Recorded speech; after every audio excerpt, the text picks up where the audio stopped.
Hello guys.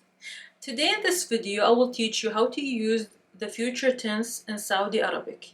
You might have learned in modern standard Arabic that you can use the word سوف or sa in front of a verb for future tense.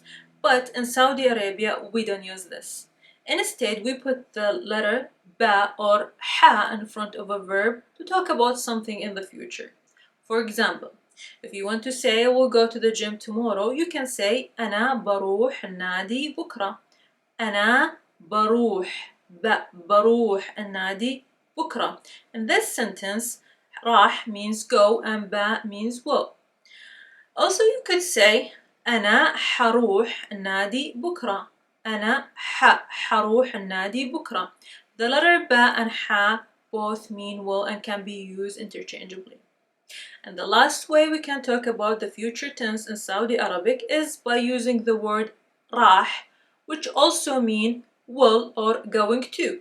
For example, if you want to say I will finish the homework later, you can say أنا راح أخلص الواجب بعد شوي.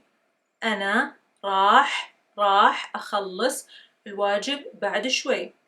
In Saudi Arabic, the letter ba and ha and the word راح can be used anytime to talk about the future.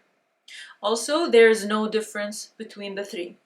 Lastly, if you like this video, please don't forget to like, share, and subscribe. See you in next video.